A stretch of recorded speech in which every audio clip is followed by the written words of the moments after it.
আসসালামু আলাইকুম। সবাইকে অনেক অনেক স্বাগতম। আশা করি তোমরা সবাই অনেক অনেক ভালো আছো। আমি তোমাদের সাথে আছি আশিকুল ইসলাম। পড়াশোনা করছি ঢাকা ইউনিভার্সিটিতে। তো তোমাদের সবাইকে অনেক অনেক স্বাগতম আসলে আমাদের CU A unit crash course প্রোগ্রামে, অর্থাৎ আমাদের চট্টগ্রাম ইউনিভার্সিটি ভর্তি পরীক্ষার জন্য বিজ্ঞান বিভাগের প্রস্তুতি নেওয়ার জন্য একেবারে শেষ মুহূর্তে। তো ভাইয়া, আম, আমি জাস্ট একটু কথা বলে আমরা মেইন ক্লাসের ভিতরে শুরু করব আসলে। সো আমাদের ভৌগোলিক অবস্থানগত কারণে আমরা যে ইনভায়রনমেন্টাল একটা বেনিফিট পাই, বিশেষ করে ঢাকায় অবস্থানকারী মানুষজন, তো এটা আমার বাংলাদেশে অবস্থানকারী দ্বিতীয় যদি কোনো একটা মানে বৃহত্তর বলো বা বেনিফিটের জায়গা বলো, সেটা হচ্ছে আসলে চট্টগ্রাম ইউনিভার্সিটি এবং চট্টগ্রাম যে জেলা সেটার কারণে আসলে বেসিক্যালি। সো সিইউএ পড়ার স্বপ্ন আমাদের, যখন আমরা আসলে কোনো রকমভাবে কাইন্ড অফ বলতে গেলে যে ডিউটা একটুর জন্য মিস করে ফেলছি, তখনই একটা টার্গেট হয় যে ভাই আমি তাহলে আমি টার্গেট নিব হচ্ছে সিইউএ একটা টপ সাবজেক্টে পড়াশোনা করব। ঠিক আছে, আর ইউএ একটা সাবজেক্ট নিব, আমাদের জাহাঙ্গীরনগর আছে সেসবের ভিতরে। সো সেই চিন্তাধারায় যদি আমরা ইউনিভার্সিটির লিস্টটা করি, তো সিইউ কিন্তু আমাদের টপ রেটেরই থাকে।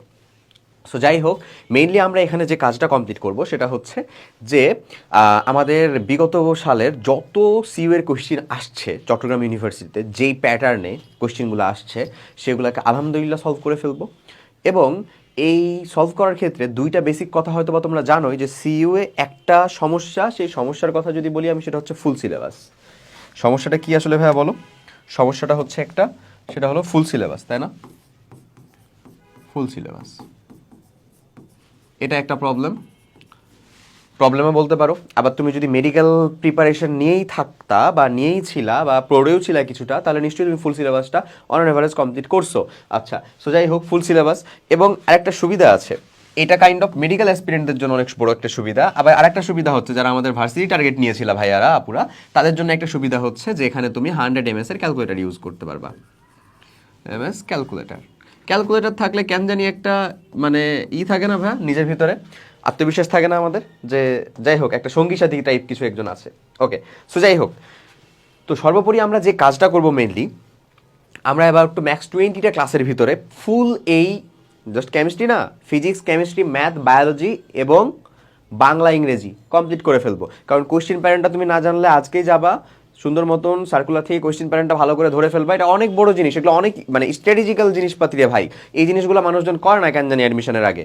আচ্ছা, সো যাই হোক, আমি নিজে হয়তো বা করতাম না, আমিও চাইতাম যেন কেউ বলে দেয়, বাট নিজে পড়লে কিন্তু তুমি তখন তো মনে রাখতে পারবা, তুমি ফার্দারও এটাকে মনে রাখতে পারবা এবং নিজে ইউটিলাইজটা করতে পারবা। সো যাই হোক, যেটা বলতেছিলাম, তো আমরা যে কাজটা করবো সেটা হচ্ছে কেমিস্ট্রি। আজকে আমরা লেকচার 1 নিতেছি।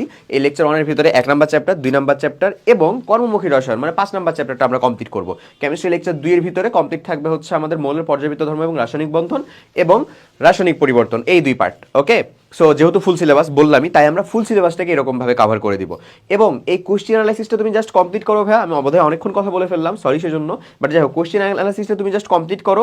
তোমাকে সিইউ এর কোশ্চেন কমন দেওয়ার দায়িত্ব আমাদের। আমরা নিজেরা হচ্ছে যে ইনশাল্লাহ এখান থেকে পরীক্ষা হয়ে যাওয়ার পরে কোশ্চেন পাবো, কোশ্চেনের পরে তুমি প্রমাণস্বরূপ পেয়ে যাবে। আমরা এখান থেকে কমনের নিশ্চয় দিয়ে দেবো হচ্ছে 70% প্লাস, মাথায় থাকে যেন একেবারে ফুল তুমি হচ্ছে যে কমন পাবা। ঠিক আছে, ওকে, সো চলো আর কথা না বাড়ি আমরা শুরু করি। আমাদের যে প্রথম চ্যাপ্টারটাই আছে, সেই চ্যাপ্টারটা হচ্ছে আসলে কি বলতো ভাই, ল্যাবরেটরি নিরাপদ ব্যবহার। ওকে, এই শাটলে চড়ে যে আমরা চাচ্ছি সিইউ যাব, শাটল হচ্ছে এমন একটা জিনিস যেটা দেশের একমাত্র ইউনিভার্সিটিতে আছে। সেটা কি বলতো? চট্টগ্রাম ইউনিভার্সিটি। যদিও সাপও আছে, বন জঙ্গলও আছে, পাহাড় পর্বতও আছে, but shuttle is the most significant thing. Okay, so চলো ল্যাবরেটরি নিরাপদ ব্যবহারের ভিতরে আমরা শুরু করি পড়াশোনাটা। প্রথম যে টপিকটা আমাদেরকে বলতেছে, সেই টপিকের ভিতরে আছে একটা প্রাইমারি প্রমাণ বস্তুর কোন বৈশিষ্ট্যটি থাকে না। একটা জিনিস আমি বারবার বলি ভাইয়া, যে যখন আমি একটা কোয়েশ্চেন পড়তেছি, হ্যাঁ আমি জানি আমি অনেক প্রেশারে আছি, আমি আমার ডিজায়ার্ড জায়গা একটা ছিল, সাপোজ ডিউ ছিল অথবা আদার্স অন্য কোনো একটা ভার্সিটি ছিল, সেখানে আমি কাইন্ড অফ খুব ভালো একটা ফলাফল করতে পারি নাই কোনো কারণে। সে কারণটা আমি বুঝে গেছি আসলে এতদিনে। তো যাই হোক, পারি নাই, এখন আমি চলে আসছি হচ্ছে কিসে, ধরো এখানে পরীক্ষা দিব। সো এখন আমার স্ট্রেস ম্যানেজমেন্টের ক্ষেত্রে বা পরীক্ষা হলের যে টাইম ম্যানেজমেন্ট, সেটার ক্ষেত্রে আমাকে একটা জিনিস মাথায় রাখতে হবে, আমি কোশ্চেনটা কমন পাইছি, বাট কোশ্চেনটা যেন ভুল না পড়ি ভাই। এই যে শেষে না থাকে রে ভাই, এটা যে কত মানুষজন মিস করে ফেলে, হ্যাঁ না ছিল, হায় হায়। যাই হোক, কোনটা বৈশিষ্ট্য থাকে না, তাহলে বলো তো প্রাথমিক প্রমাণ বস্তু বলতে আসলে কি বোঝাচ্ছে জানো ভাইয়া? প্রাইমারি স্ট্যান্ডার্ড বস্তু। প্রাথমিক স্ট্যান্ডার্ড বলতে বলতে কি বোঝাচ্ছে? প্রাইমারি স্ট্যান্ডার্ড বস্তু। Primary standard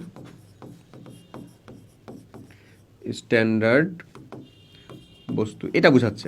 so primary standard বস্তুর কথা বা প্রাইমারি স্ট্যান্ডার্ড পদার্থ, বস্তু বলতে আর কি বোঝাচ্ছি, ধরো পদার্থ, প্রাইমারি স্ট্যান্ডার্ড পদার্থ কাকে বলে, কিরকম ভাবে হয়, আমি জাস্ট একটা সুন্দর মতন শিখে ফেলবো। বাট এখানে ধরো মানে উদাহরণটা আমি শিখে ফেলবো, ওই যে সি এর কাহিনী তুমি তো নিশ্চয়ই জানো ওইটা। আমরা এখানে যেটা দেখবো সেটা হচ্ছে যে কোনটা বৈশিষ্ট্য থাকে না বলছে, কোনটা থাকে না, মানে কোনটা প্রাইমারি স্ট্যান্ডার্ড বস্তুর বৈশিষ্ট্য না, কাইন্ড অফ বলতে গেলে সেকেন্ডারি স্ট্যান্ডার্ড বস্তুর বৈশিষ্ট্য। আচ্ছা, ইহা সহজে দ্রবীভূত হয়, হ্যাঁ এটা প্রাইমারি স্ট্যান্ডার্ড বস্তুর বৈশিষ্ট্য। ইহা সহজে ওজন করা যায়, হ্যাঁ ভর নেওয়া যায় বা ওজন করা যায়, ওকে। ইহার ঘনমাত্রা পরিবর্তিত হয় না, হ্যাঁ এটাও ঠিক ভাই, ইহার ঘনমাত্রা তো পরিবর্তিত হয় না, দ্যাটস ওয়াই সেটা প্রাইমারি স্ট্যান্ডার্ড বস্তু। আচ্ছা, ইহা বায়ুর উপস্থিতিতে সহজে গলে যায় না রে ভাই, এরা বায়ুর উপস্থিতিতে সহজে গলে যায় না। বায়ুর উপস্থিতিতে সহজে গলে যায় মানেই তো বায়ুর উপস্থিতিতে অক্সিজেন বা পানির সাথে ধরো বিক্রিয়া করে ফেলে, তার মানে তো তার ঘনমাত্রাটা পরিবর্তিত হয়ে যায়। বাট সেটা কি হয়? নিশ্চয়ই হয় না। তার মানে এরা বায়ুর উপস্থিতিতে মানে গলে যায় না, অর্থাৎ সঠিক উত্তরটা আমাদের কোনটা হয় বলো তো? ডি। ডি বৈশিষ্ট্য বোঝা গেছে, ওকে। চলো পরের কোশ্চেনে যাই। নিচের কোন যৌগটি প্রাইমারি স্ট্যান্ডার্ড পদার্থ হিসাবে, প্রাইমারি স্ট্যান্ডার্ড দ্রব্য হিসাবে আর কি ব্যবহৃত হয়? সো চলো আমরা প্রাইমারি স্ট্যান্ডার্ড দ্রব্য আর হচ্ছে যে সেকেন্ডারি স্ট্যান্ডার্ড দ্রব্য মনে রাখার সিম্পল একটা টেকনিক বুঝে নিই। প্রাইমারি যেটা তুমি জানো নিশ্চয়ই, আমি আবার একটু দেখিয়ে দিচ্ছি আর কি। প্রাইমারি স্ট্যান্ডার্ড, প্রাইমারি স্ট্যান্ডার্ডের কাহিনীটা কেমন বলো তো? প্রাইমারি স্ট্যান্ডার্ডের কাহিনীটা হচ্ছে যে সেখানে থাকবে কি, প্রাইমারি স্ট্যান্ডার্ড পদার্থের ভিতরে সি থাকবে, কার্বন না কিন্তু এটা সি, সি হইলেই হয়েছে, সি থাকবে। তাহলে এটাকে আমাদের কি বলতে পারি? আমরা প্রাইমারি স্ট্যান্ডার্ড বলতে পারি। যেমন হচ্ছে আমাদের H2C2O4, C2O4, দেখো আমি বলতেছি সি থাকবে, নট কার্বন, ঠিক আছে? আচ্ছা, তারপরে আমি বলতেছি হচ্ছে ভাই আমাদের CaC2O4 ধরো এমন বললাম। তারপরে আমি বলতেছি K2Cr2O7, দেখো আবার আমি দিব K2Cr2O7, Na2CO3, এরা, ওকে। ব্যতিক্রমটা আমি একটু এখানে লিখি, এক্সেপশনাল যেটা ব্যতিক্রম,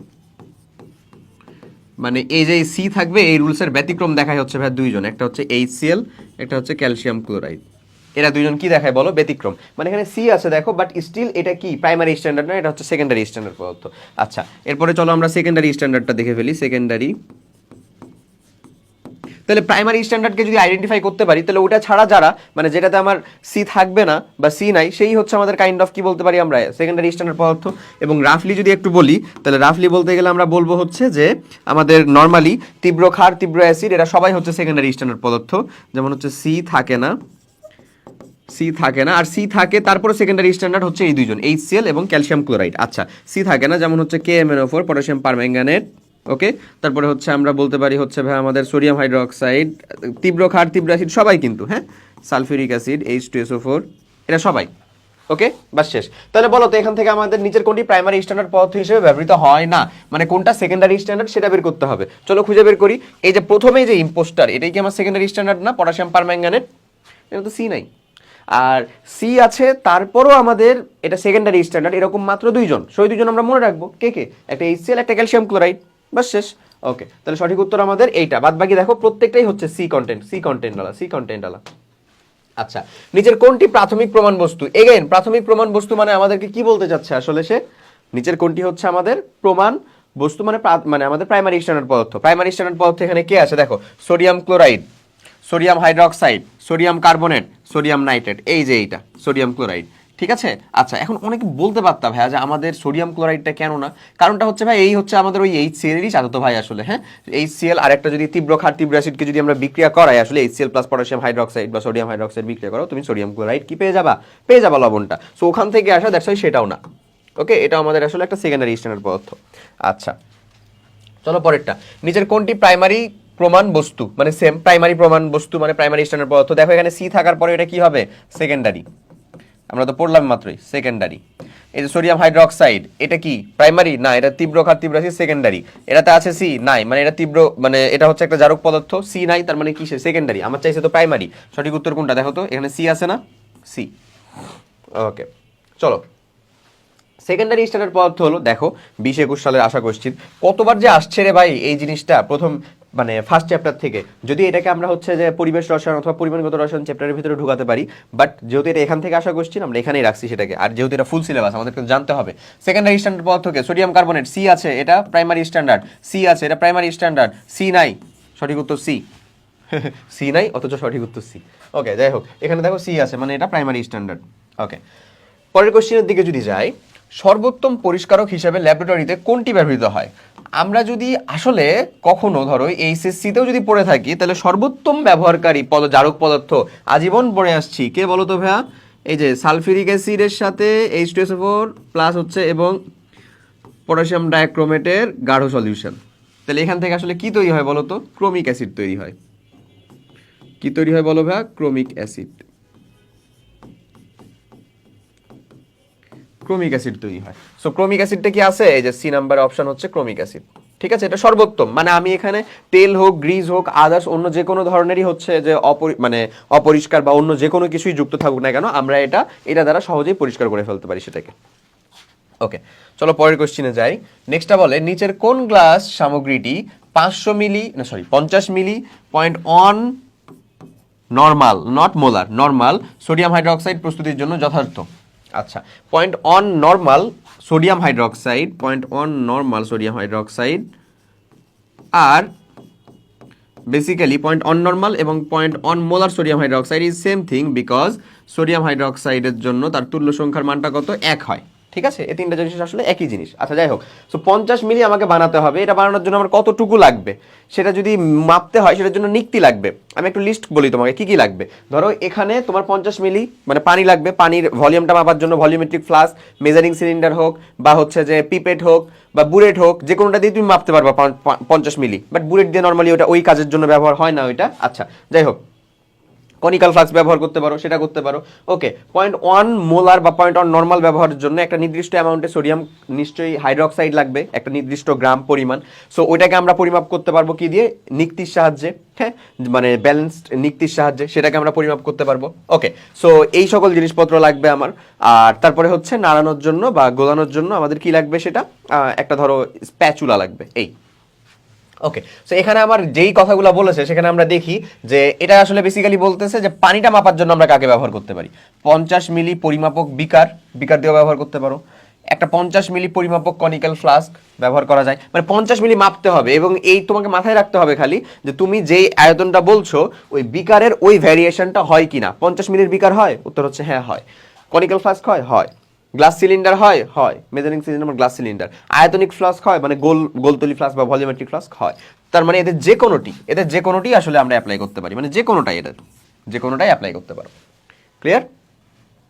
ওকে, আসলে দেখি পরের কোশ্চেন। অ্যালুমিনিয়াম ক্লোরাইড শুষ্ক প্লাস হচ্ছে পানি বিক্রিয়া করে অ্যালুমিনিয়াম হাইড্রোক্সাইড এবং PHCl উন্নত ল্যাবরেটরিতে অ্যালুমিনিয়াম ক্লোরাইডের সাথে বিন্দু বিন্দু পানি যোগ করে পি গ্যাস তৈরি করছে, যা প্রশমন বিক্রিয়ায় ব্যবহৃত হয়। মানে এটা কি আসলে বলো তো ভাইয়া? HCl না পি গ্যাসটা, এবং HCl ভ্যাপার। HCl বাষ্পটা কিন্তু অনেক ক্ষতিকর। আচ্ছা, পি গ্যাসটি কি করতে পারে? শ্বাসকষ্টের কারণ হতে পারে, তুমি শ্বাস ইনহেল করলে শ্বাসকষ্টের কারণ হতে পারে। বিষাক্ত, তাই রাসায়নিক সেফটি গগলস ব্যবহৃত হয়। অবশ্যই চোখে আসলে চোখ জ্বালা পোড়া করবে এবং ইভেন একটা নির্দিষ্ট কনসেন্ট্রেশনের বেশি গেলে চোখ নষ্ট হয়ে যেতে পারে। আচ্ছা, চোখ নষ্ট করতে পারে, এই যে দেখো যেটা বললাম। তার মানে সবগুলো সঠিক উত্তর কোনটা? সবগুলো। ক্লিয়ার? ওকে, পরের কোশ্চেনটা, ভলিউমেট্রিক ফ্লাস্ক এর সঠিক ব্যবহার করা হয়। ভলিউমেট্রিক ফ্লাস্ক মানে কি জানো ভাইয়া? গোলতলি যে ফ্লাস্কটা, হ্যাঁ, গোলতলি ফ্লাস্কটা মানে হচ্ছে কাইন্ড অফ, বুঝছো, এরকম থাকে। গোলতলি যে ফ্লাস্কটা আর কি, সেটার কথা বলতেছি।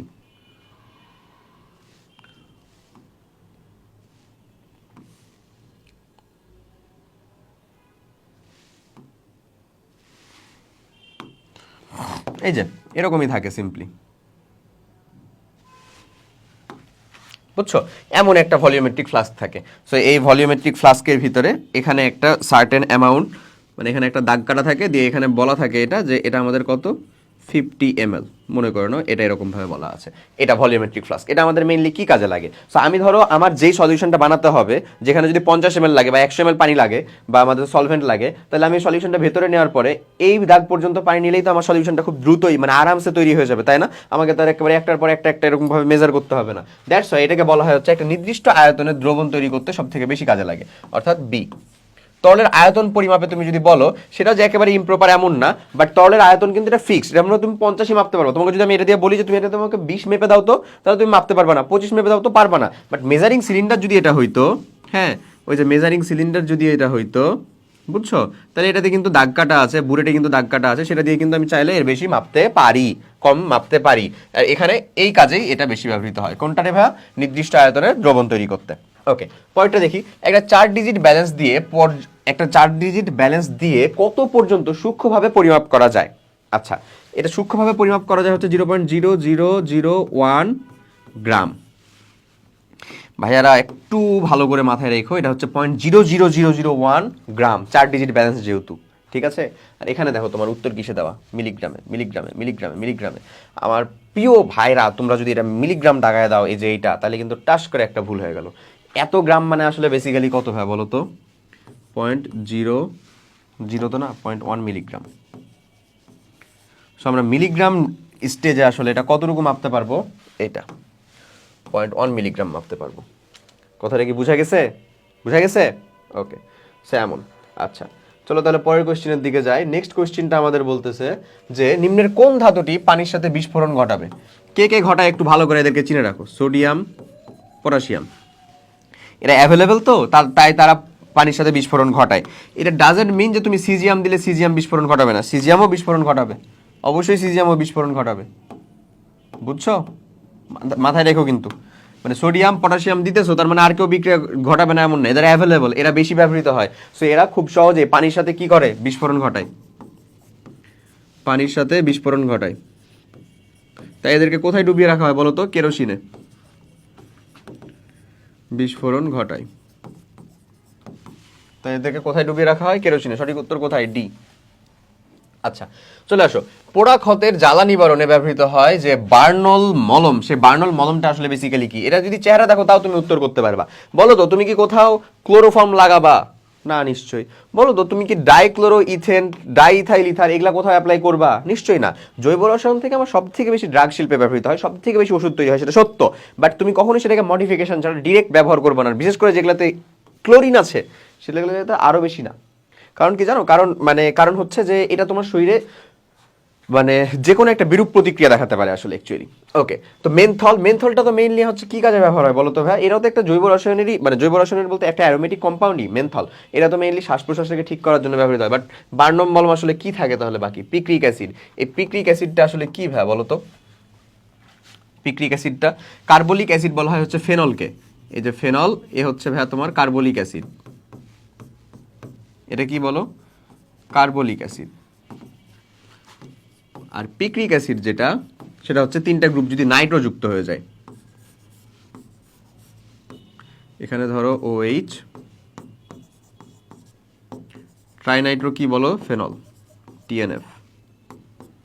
এটা হচ্ছে কি? Picric acid. এমন। সো এই পিক্রিক অ্যাসিডটাই মেনলি কি থাকে ওখানে? বার্নল মলমের মেইন উপাদান হিসেবে থাকে। সো এ পর্যন্তই ছিল। দেখো এখানে কোশ্চেনের ভ্যারিয়েশন হচ্ছে, তুমি অলরেডি এখানে দেখতেও পাবা যে কোশ্চেনটা কোন এরিয়া, কোন রেঞ্জ থেকে কোন রেঞ্জের ভ্যারিয়েশন হচ্ছে। যতগুলো আসছে সেগুলো থেকে ইম্পর্টেন্টগুলোকে এখানে দেওয়া হয়েছে। ইভেন তুমি এটা কমপ্লিট করো, এখান থেকে কমন দেওয়ার নিশ্চয়তা তো আমরাই বলতেছি, ঠিক আছে? এটা অ্যানালাইসিস করেই বানানো। সো চিল। ওকে, সো চলো এরপরে আমাদের খুবই গুরুত্বপূর্ণ চ্যাপ্টার আমাদের আপনাওয়ালা এরিয়াতে চলো। আপনাওয়ালা এরিয়ার ভিতরে আসছে হচ্ছে আমাদের গুণগত রসায়ন। সো আমরা গুণগত রসায়নটা শুরু করি। এটা বড় সড়ো চ্যাপ্টার, বাট আমাদেরকে কোশ্চেন সলভ করতে হবে আসলে অ্যাকচুয়ালি। আচ্ছা, সো আমরা যেখানে শেষ করছিলাম সেটা হচ্ছে গুণগত রসায়ন অধ্যায়টা আমরা শুরু করব, ঠিক আছে? এখানে শেষ করছিলাম, চলো শুরু করি তাহলে। তোমরা জানো কিন্তু গুণগত রসায়ন যে অধ্যায়টা ছিল সেটা নিশ্চয়ই তুমি HSC স্ট্যান্ডার্ডে পড়ছো ভালো মতন।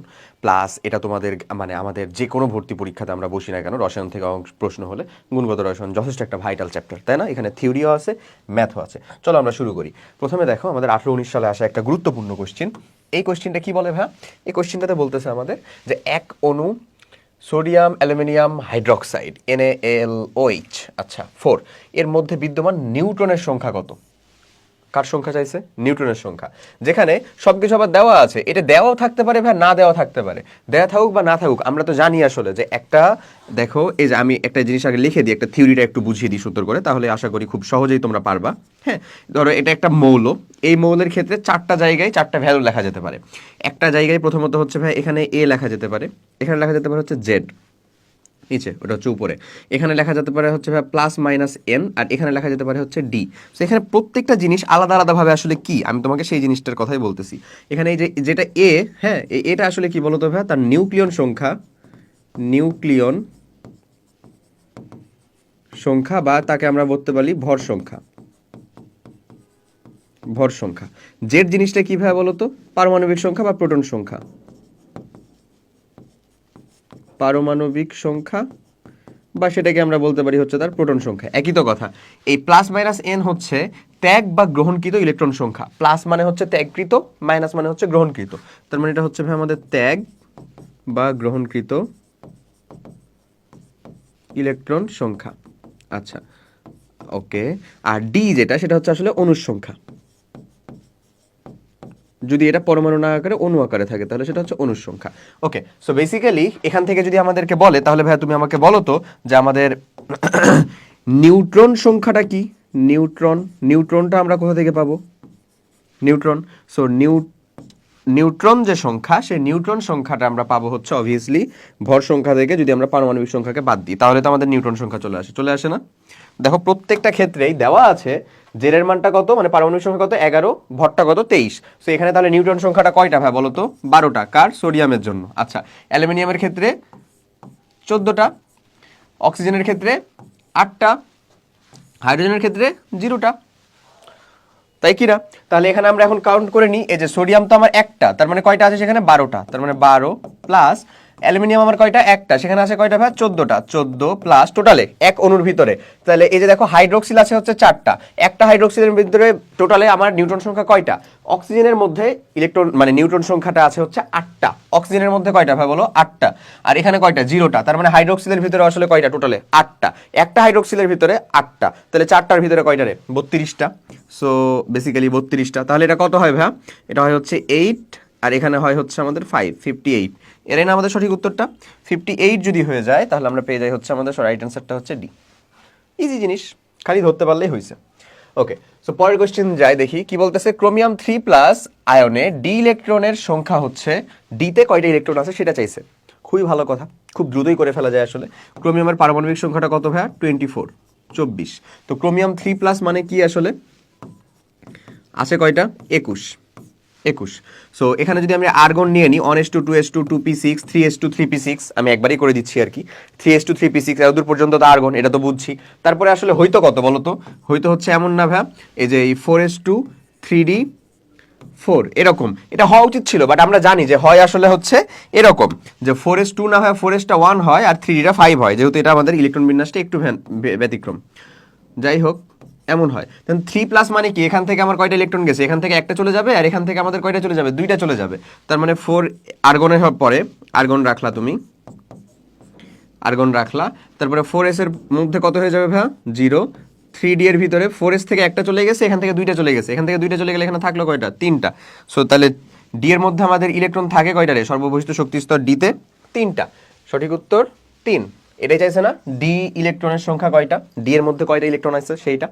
ওকে, আচ্ছা চলো নেক্সটটা দেখি। ডিউটেরিয়ামের নিউট্রন সংখ্যা কত? খুবই গুরুত্বপূর্ণ একটা প্রশ্ন।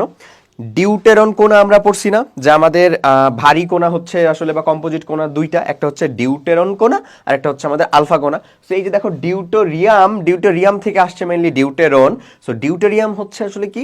হাইড্রোজেনের আইসোটোপ। হাইড্রোজেনের 3টা আইসোটোপের মধ্যে একটা হচ্ছে ডিউটেরিয়াম। প্রথমটা হচ্ছে প্রোটিয়াম 1 1, যেটা আমরাই পাই বেসিক্যালি, সেটার নামটাই হচ্ছে, যেটাকে আমরা হাইড্রোজেন বলি, সেটা কি বলতো? প্রোটিয়াম। এটাতে ভর সংখ্যা কত ভাইয়া? 1। এই সংখ্যা কত? পারমাণবিক সংখ্যা কত? 1। আচ্ছা, তাহলে এখানে নিউট্রন সংখ্যা কত? 0। আচ্ছা, তারপরে H2 1, এটাই হচ্ছে আমাদের সেই ডিউটেরিয়াম। কি নাম এটার বলো? ডিউটেরিয়াম। ডিউটেরিয়াম। আচ্ছা, এটা যদি 3 হয় তাহলে সেটাকে কি বলবো? ট্রিটিয়াম। 3টার কথাই মাথায় রাখবা, হ্যাঁ? ট্রি টি আম। এখানে আরেকটা গুরুত্বপূর্ণ কোয়েশ্চেন তোমাকে দিয়ে দিই আমি, সেটা হচ্ছে এই যে ডিউটেরিয়াম আছে না ভাই, ডিউটেরিয়ামকে অনেক সময় D2O মানে হচ্ছে D2O আবার বলি ডি দ্বারাও প্রকাশ করা হয়। এটাকে এই যে H2O এটা দিয়ে প্রকাশ না করে কি দ্বারা প্রকাশ করে বলো ভাই? ডি দ্বারা প্রকাশ করে। সেজন্য এটা দ্বারা তৈরি পানিটাকে আমরা কি বলবো বলো তো? নর্মাল পানি হচ্ছে আমাদের H2O, যেটা কি দ্বারা তৈরি? এটা দিয়ে তৈরি। এটা দিয়ে তৈরি পানিটাকে আমরা কি বলবো ভাই? D2O। এটা কি এর থেকে বেশি ভরযুক্ত না? দ্যাটস ওয়াই এটাকে কি বলা হয় জানো ভাই? ভারী পানি বলা হয়। কি বলা হয়? ভারী পানি। ভারী পানি বলা হয়। সো কেয়ারফুল, ঠিক আছে। সো ডিউটেরিয়ামের ভিতরে তাহলে আমাদের নিউট্রন সংখ্যা কত বলো? ভর সংখ্যা থেকে যদি আমরা পারমাণবিক সংখ্যা বাদ দিই তাহলে সেটাই, তো 2 - 1 মানে 1। সঠিক উত্তর কোনটা? সি। ক্লিয়ার? ওকে। আচ্ছা, একটা পরমাণুর নিউট্রন সংখ্যা 18, এম শেল এ ইলেকট্রন সংখ্যা 7টা হলে এর পারমাণবিক ভর কত? পারমাণবিক ভর চাইছে, নট পারমাণবিক সংখ্যা, পারমাণবিক ভর চাইছে। 20-21 আসা কোশ্চেন, একটা গুরুত্বপূর্ণ কোশ্চেন কিন্তু। ওকে, সো এই কোশ্চেনের উত্তর করতে গেলে এম শেলটাই কিন্তু তার সর্বোচ্চ শক্তি স্তরের ধরেই নিতে হবে, তাছাড়া কিন্তু কোনো উপায় নাই। এটা কোশ্চেনের ফরম্যাট অনুযায়ী আমাদেরকে ধরে নিতে হয়। নিশ্চয়ই সর্বোচ্চ শক্তি স্তরটা হচ্ছে এম শেল, এবং এই এম শেলেরই ইলেকট্রনের সংখ্যাটা দেওয়া আছে। তো বলো তো আমাদের শেলের ইটা কি? কে এল এম। কে এরতে আমাদের এন এর ভ্যালুটা কত ভাইয়া? 1। সেখানে কয়টা ইলেকট্রন থাকতে পারে? 2n²। তার মানে হচ্ছে আসলে কয়টা? একটা, সরি 2টা। 2n² মানে কয়টা? 2টা। আচ্ছা, এই এল এর ক্ষেত্রে আমার এন এর ভ্যালুটা কত বলো তো? 2। সেখানে কয়টা ইলেকট্রন থাকতে পারে? 2n² করে দিলে সেখানে থাকতে পারে হচ্ছে 8টা। ঠিক আছে, এম এর ক্ষেত্রে আমাদের এন এর ভ্যালু কত রে ভাইয়া? 3। সেখানে ইলেকট্রন থাকতে পারে কয়টা? 2n² করে দিলে 18টা। 18টা, বাট আছে কয়টা? আছে কে এল এম, তারপরে কি এন ও পি, এরকম ভাবে যে থাকবে শক্তি স্তরগুলো। হ্যাঁ, আচ্ছা, এগুলো হচ্ছে মানে অরবিট বা প্রধান শক্তি স্তর। ওকে, তাহলে এটার এনে মানে যে ক্যাপিটাল এন এর ভ্যালু কত আমাদের? 4। ও এর ক্ষেত্রে এন এর ভ্যালু কত? 5। এরকম ভাবে কিন্তু বাড়বে। আচ্ছা, বাট আছে কয়টা এখানে? 7টা। কয়টা আছে বলো? 7টা। এই কয়টাই আছে? এই কয়টাই না? তাহলে এখানে টোটাল প্রোটন কয়টা আছে? সেটাই টোটাল প্রোটন, যেটা মানে ইলেকট্রন যেটা, সেটাই তো তার পারমাণবিক সংখ্যা বা প্রোটন সংখ্যা। 10 আর 7-এ 17। প্রোটন আছে কয়টা? 17টা প্রোটন। নিউট্রন বলছে দেখো ভাই 18টা। তাহলে প্রোটন আর নিউট্রন যোগ করলেই তো আমরা কি পাই? বেসিক্যালি তার ভর সংখ্যাটা পাই। তাহলে সেটা কত হবে? 35, তাই না? বেসিক্যালি ক্লোরিনকে ইন্ডিকেট করতে হয়, সেটা 35.5 হওয়ার কথা, বাট এখানে আমাদের সঠিক উত্তর কত? 35 থিওরিটিক্যালি। তার মানে সঠিক উত্তর হচ্ছে ভাই আমাদের বি। বুঝতে কি পারা গেছে? কারণ ওটাই তো বললাম, ভর সংখ্যা থেকে প্রোটন সংখ্যা বাদ দিলে যদি আমরা নিউট্রন সংখ্যা পাই, তাহলে ভর সংখ্যা আর প্রোটন সংখ্যা যোগ করলে তো আমরা কি পাবো? প্রোটন সংখ্যা নিউট্রন সংখ্যা যোগ করলে আমরা কি পাবো? ভর সংখ্যাই তো পাবো। ওটাই বলা হলো। ওকে, আসো এরপরে, নিচের কোনটি ইউরিয়ার আইসোমার? এই কোশ্চেনটা এখানে দিছে। ওকে, ভেরি গুড, নো প্রবলেম। মানে মেইনলি এটা অর্গানিকের কোশ্চেন থেকে বেশি মানে প্রভাবিত আর কি, যাকে বলে। কারণ আমরা দেখেছি না, অর্গানিকের প্রথম যে ভুল বিক্রিয়াটা ছিল, ভুল বিক্রিয়া বলতে ভুলবশত ঘটে যাওয়া বিক্রিয়া, যার জন্য আমাদের অর্গানিক কেমিস্ট্রির মতন এত পড়া বেড়ে গেছে, সেটা আসলে কি বলতো? এই যে অ্যামোনিয়াম সায়ানাইড, একে যদি আমরা কি দিতাম? হিট দিতাম, তাহলে সে কি তৈরি করে দিত? Urea, H2N C double bond O NH2। বা এটাকে যদি আরো ভালো করে লিখো, এরকম লিখতে পারো NH2 2CO। দুইটাই কিন্তু ইউরিয়ারই সংকেত। সো এই ইউরিয়ার জন্য সমাণু বা আইসোমার আসলে কোনটা? Ammonium cyanide, NH4 ammonium cyanide. ঠিক আছে, আচ্ছা। সো আমাদের সঠিক উত্তরটা হবে কোনটা ভাইয়া? এই যে এটা, ডি। ওকে, চলো। একটা মৌলের পরিচিতি নির্ধারিত হয় কি দ্বারা? প্রোটন সংখ্যা বা পারমাণবিক সংখ্যা দ্বারা। মাথায় রাখবা, প্রোটন বা পারমাণবিক সংখ্যা দ্বারা। দেখো, প্রোটন বা পারমাণবিক সংখ্যা কিন্তু কারো কারো ক্ষেত্রে ভিন্ন হবে না, বাট আমি যদি বলি হচ্ছে নিয়ন আর সোডিয়াম প্লাস আয়ন, এর দুজনেই কিন্তু ইলেকট্রন সংখ্যা সমান। সো ইলেকট্রন সংখ্যা কারো আইডেন্টিটিক্যাল ভ্যালু না, পারমাণবিক সংখ্যা। এরা দ্বারাই কি হয়? তার পরিচয় নির্ধারিত হয়। এটা কখনোই চেঞ্জ হওয়ার না, যদি নিউক্লিয়ার বিক্রিয়া না হয় তাহলে। তার মানে কি? অনলি প্রোটন সংখ্যা দ্বারা। ওকে ভাইয়া, আচ্ছা। পরেরটা দেখি, রাদারফোর্ডের পরীক্ষায় ব্যবহৃত আলফা বিকিরণে বিদ্যমান পদার্থের সংকেত হচ্ছে। আলফাটা কি বলতো? দ্বিধনাত্মক হিলিয়াম নিউক্লিয়াস। আলফা কণা আর ডিউটেরিয়াম কণা, এই ডিউটেরিয়াম কণা, এই দুজনই কিন্তু কম্পোজিট কণিকা আমাদের। হ্যাঁ, আলফা কণাটা কি আসলে? দ্বিধনাত্মক হিলিয়াম নিউক্লিয়াস, দ্বিধনাত্মক হিলিয়াম নিউক্লিয়াস।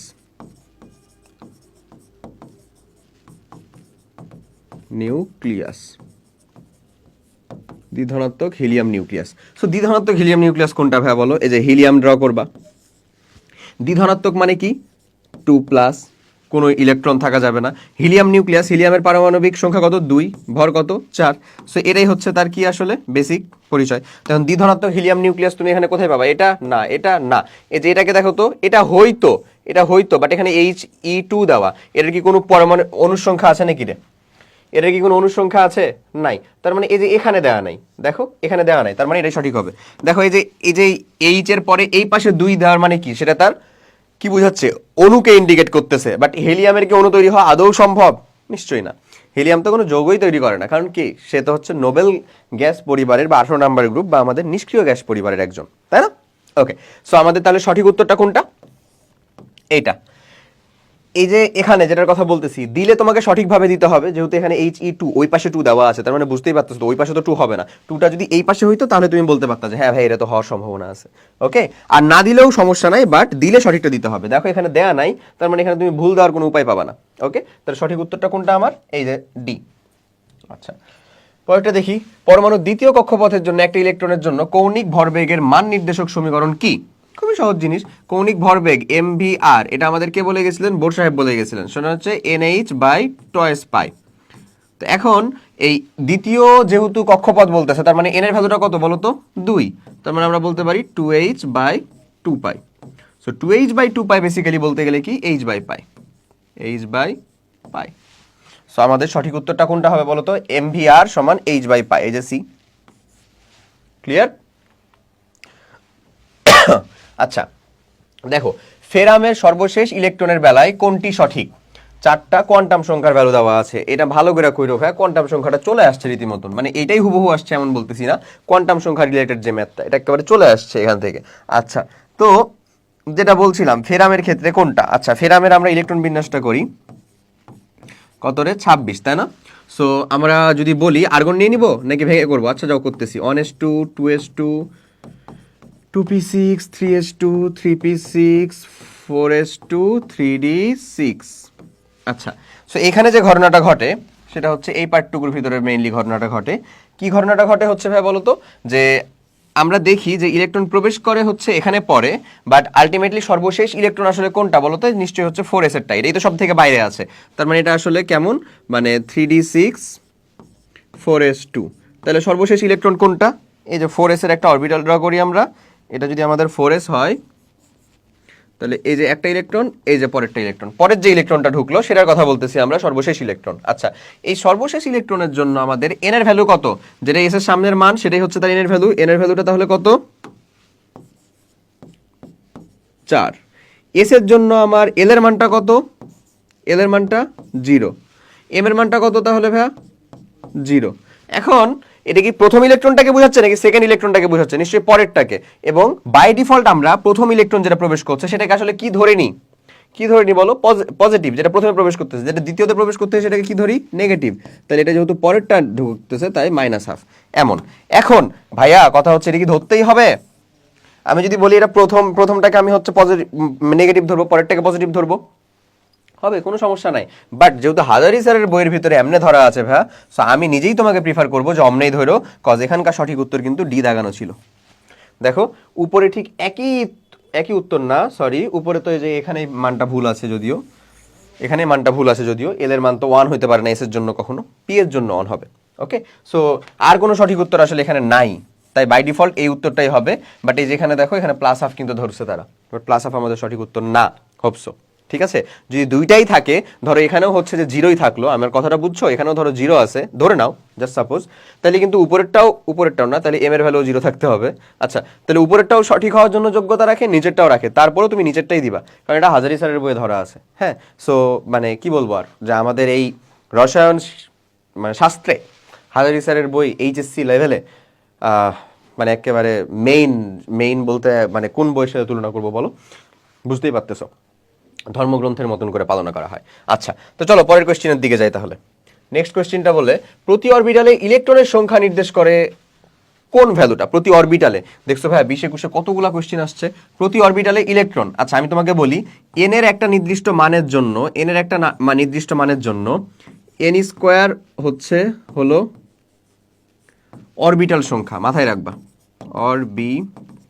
সাপোজ n সমান হচ্ছে 1, তাহলে অরবিটাল সংখ্যা কয়টা হবে? একটাই হবে, যেমন s। এস এ কি 1s হয়, 1 এর জন্য পিও নাই, 1 এর জন্য কি নাই? ডিও নাই, এফও নাই। ওকে, আচ্ছা, অরবিটাল সংখ্যা। আবার আবার একটা অরবিটালে মেইনলি কয়টা ইলেকট্রন থাকতে পারে বলো? দুইটা ইলেকট্রন থাকতে পারে, তাই না? যে একটা অরবিটালে যেরকম কক্ষপথ, একটা অরবিটালে কয়টা, দুইটা থাকতে পারে। তাই এন স্কোয়ার যদি তার অরবিটাল সংখ্যা হয়, তার মানে নিশ্চয়ই 2n স্কোয়ার হবে কি মোট ইলেকট্রন সংখ্যা, কারণ একটাতে থাকতে পারে এন স্কোয়ার, দুইটাতে থাকবে কত? 2n স্কোয়ার মোট ইলেকট্রন সংখ্যা। আচ্ছা, ওকে, এরকম একটা জিনিস, এরকম একটা জিনিস। এল এর মান দিয়ে এটা কি হয়? এল এর যে কোনো মানের জন্য, যে কোনো মানের জন্য আমাদের এল এর যে কোনো মানের জন্য তার অরবিটাল সংখ্যাটা হয় হচ্ছে, অরবিটাল সংখ্যা কত হবে বলো ভাইয়া? 12 প্লাস 1, এটা হয় তার অরবিটাল সংখ্যা। এল এর মান এস এ যেমন 0, তুমি 0 বসাও কত পাবা? 1 পাবা, মানে এস এর জন্য এসি। পি এর জন্য কত? 1 বসাও, দেখো কত পাবা? 3টা, P X, P Y, P Z, এমনে বুঝাচ্ছে। আচ্ছা, সো একটা এল এর মানের জন্য যদি আমার অরবিটাল সংখ্যা হয় হচ্ছে 12 প্লাস 1, তাহলে একটা অরবিটালে ইলেকট্রন থাকতে পারে 2টা। তাহলে এল এর যে কোনো মানের জন্য, এল এর যে কোনো মানের জন্য ইলেকট্রন সংখ্যা কত হবে ভাই বলো তো? অরবিটাল সংখ্যা গুণিত 2, 2 ইন্টু 12 প্লাস 1। তো আমার চাইছে কি? আমার চাইছে হচ্ছে প্রতি অরবিটালে ইলেকট্রন সংখ্যার মান নির্দেশ করে কোনটা দিয়ে? এটা দিয়ে না, এল এর, কারণ এটা অরবিটালে বলছে। যদি তোমাকে বলতো অরবিটে, তাহলে তুমি 2n স্কোয়ারও দিতে পারতা, কারণ এন দিয়ে অরবিটটাকে ইন্ডিকেট করা হয়। ওকে, আচ্ছা, তো আশা করি বুঝতে পারা গেছে। চলো পরের কোশ্চেনের দিকে যাই। নেক্সটটাতে আসো, lambda equals to H by M V সমীকরণের নাম কি? কার সমীকরণ বলো তো? ডি ব্রগলির সমীকরণ। ডি ব্রগলি সাহেব কি করলেন? E equals to M C square, আইনস্টাইনের যে ভর শক্তির রূপান্তর, এবং E equals to H nu, H nu, এই দুটোকে কি করলেন? পরস্পর সমান করে দিলেন। সমান করে দিলে উনি প্রমাণ করলেন ল্যামডা সমান এইচ বাই এম ভি। এখানে ভিটা কি ভাইয়া? বেগ, ঠিক আছে, বেগ। মানে তিনি কণা সম্পর্ক এবং তরঙ্গ সম্পর্ককে একত্রিত করে এই যে একটা তরঙ্গের সাথে তার কণার যে মুভমেন্টের কাহিনীটা কিরকম ভাবে ঘটে সেটা সম্পর্ক স্থাপন করলেন। সেটা তিনি আসলে কে বলতো ভাইয়া? De Broglie. ব্যাস, তাহলে এটা কার সমীকরণ? ডি ব্রগলির সমীকরণ, বি। ক্লিয়ার না? ওকে। n equals to 3, l equals to 1 উপকক্ষপথে কয়টি ইলেকট্রন থাকতে পারে? তুমি বলো ভাইয়া l ইকুয়ালস টু 1 ইলেকট্রন থাকবে কয়টারে? ওই যে 2 ইন্টু মাত্রই তো করলাম 12 প্লাস 1, কয়টা ইলেকট্রন থাকবে? তাহলে এখানে আসলে ভ্যালুটা কত আসে বলো তো? 1 ভ্যালু যদি বসিয়ে দাও তাহলে 2 ইন্টু 3 মানে হচ্ছে বেসিক্যালি কত? 6। সো এই যে 6 পাইলা না, এটা আসলে কাকে ইন্ডিকেট করতেছে? l ইকুয়ালস টু 1 মানে ইন্ডিকেট করতেছে কাকে? আসলে p। So n equals to 3 মানে হচ্ছে 3p। সো 3p তে কয়টা ইলেকট্রন থাকবে? 3p, 4p, 2p, যেটাই p হোক না কেন, p তে সর্বোচ্চ কয়টা ইলেকট্রন থাকে? 6টা। সেটাই আসছে তোমার সঠিক উত্তর। তাহলে সঠিক উত্তর এখানে কয়টা হবে রে বলো? 6টা। আচ্ছা, 1:2:2p6 এরকম একটা ইলেকট্রনের বিন্যাসটি কোন মৌলের? চলো আমরা দেখে ফেলি। এই যে এতদূর পর্যন্ত যদি আমি কাট দেই একটা 1:2, 2:2, 2p6, 3:2, 3p6, দেখো এটা আর্গন পর্যন্ত চলে গেছে। কে? আর্গন। আর্গন মানে হচ্ছে তার পারমাণবিক সংখ্যা কত হয়েছে এখানে? 18। 18-র সাথে 2 যোগ 20 আর 5, 25। 25 কার? Mister manganese, mister manganese.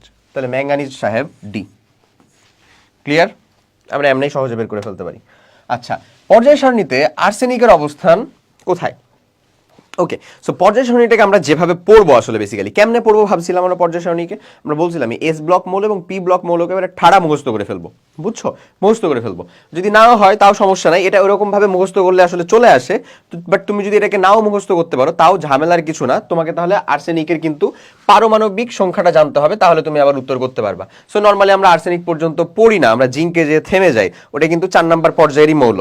আর্সেনিকের কথা বলতেছি আমরা, বুঝছো? এটা কিন্তু কত নাম্বার পর্যায়ের মৌল ভাইয়া বলো? 4 নাম্বার পর্যায়েরই মৌল।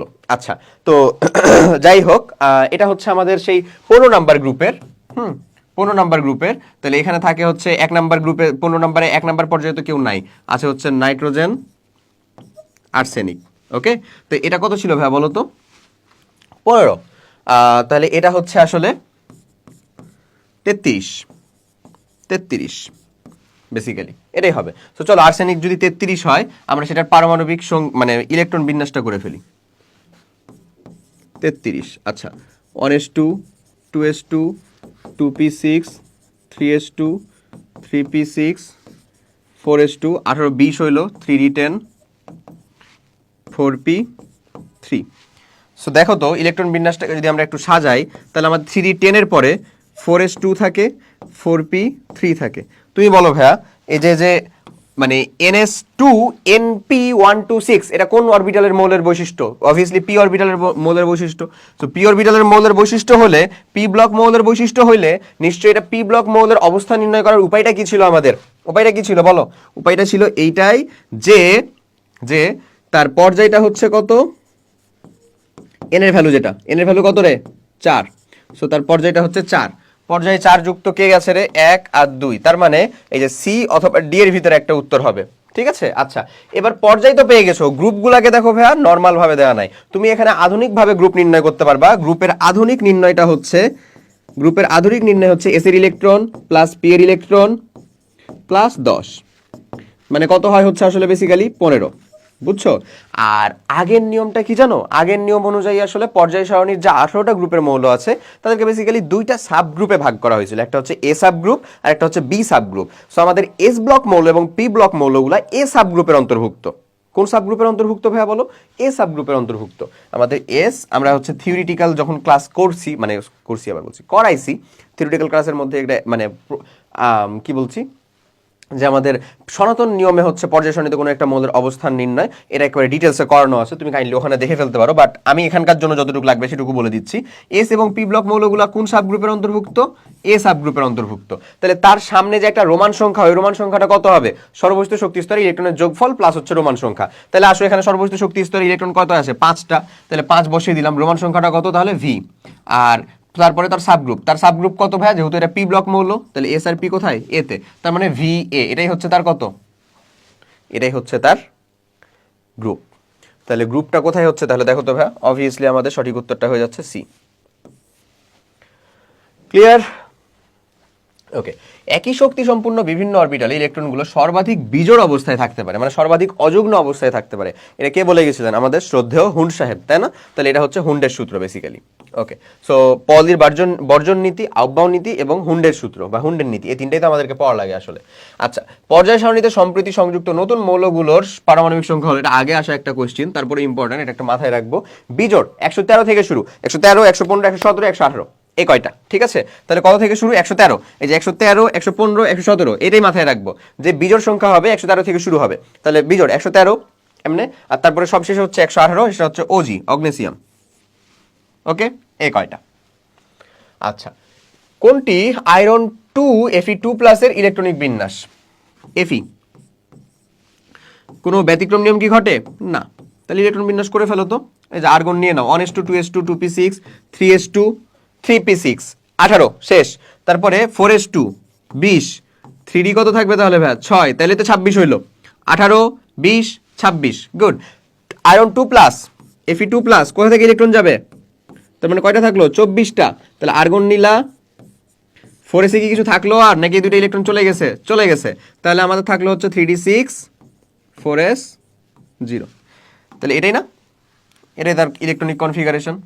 সো এই ইলেকট্রনিক কনফিগারেশনটা কাজ কোথায় মিলে ভাই দেখো তো? আর্গন, তারপরে 3d6, 4s তার কিছু নাই। তাহলে আমাদের সঠিক উত্তর হচ্ছে এইটাই, বি। ক্লিয়ার? ওকে। নাইট্রোজেন পরমাণুতে 3টি বিজোড় ইলেকট্রন বিদ্যমান, নিম্নের কোন নীতি বা সূত্র দ্বারা এটি প্রমাণ পাওয়া যায়? 3টে বিজোড় ইলেকট্রন, ওই যে 1s2, 2s2, 2p কত ভাইয়া বলো তো? 3। সেই 2p3টা আসলে কি? 2px1, 2py1, 2pz1। এটা তো এমন হইতে পারো যে 2px2 তারপরে 2py1, তাও তো 3টা হয়। ওরকম ভাবে কি হয়? না, সর্বাধিক অযুগ্ন অবস্থায় প্রথমত তারা থাকবে, এবং এটা কার সূত্র? এই যে মাত্রই পড়লাম, হুন্ড সাহেবের, ডি। আচ্ছা, অম্লীয় দ্রবণে H2S চালনা করলে কোনটি পদক্ষেপ পড়বে না? মাথায় রাখবা, অম্লীয় দ্রবণে H2S যারা মেইনলি দিতে চায় তারা হচ্ছে 2+ আয়নধারী গেলা। কারা? মেইনলি 2+ আয়নধারী গুলা।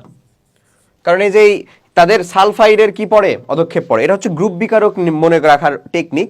গ্রুপ বিকারক মনে রাখার টেকনিকের থেকে আসলে এটাকে মনে রাখার টেকনিকের থেকে এটা মনে রাখাটাই বেশি অ্যাপ্লিকেবল বা বেশি কার্যকর হয় ভাইয়া। তো গ্রুপ বিকারক মানে কি? গ্রুপ মানে আমরা যাদের যোজনী অনুযায়ী কিছু মৌলকে গ্রুপে ভাগ করি, যেমন দুই যোজনী আলা যারা ছিল তাদেরকে আমরা দুইটা এ আর বি দুইটা গ্রুপে ভাগ করি, এরকম গ্রুপ বিকারক আছে কিছু। হ্যাঁ, তো আমাদের এই যে অম্লীয় দ্রবণে H2S মানে HCl এর উপস্থিতিতে H2S যেন আমার সমায়ন প্রভাব ঘটে, এত কিছু বলে এখন মাথাটা নষ্ট করতে চাচ্ছি না আর কি, যেহেতু এটা সলভ ক্লাস লিটারেলি। তো মাথায় রাখবা 2+ গুলোর জন্য এটা বেশি অ্যাপ্লিকেবল। তাহলে 2+ গুলা তো অধক্ষেপ পড়বেই, 2+ গুলা যেহেতু বলছে অধক্ষেপ পড়বে না, সো 2+ এর জন্য এটা তো বেশি অ্যাপ্লিকেবল, তার তো অধক্ষেপ পড়বেই তাহলে বললাম। তাহলে এখানে একমাত্র 2+ যার অধক্ষেপ পড়ে না সে হচ্ছে কে আসলে Fe2+, এটাই মাথায় রাখতে হবে, এটাই একটা ব্যতিক্রম এই। ওকে, আচ্ছা পরেরটাতে যাই। গ্রুপ বিকারক আরো আছে, তখন আরো বেশি দেখাতে পারবো। নিচের কোন সালফেট লবণ পানিতে অদ্রবণীয়?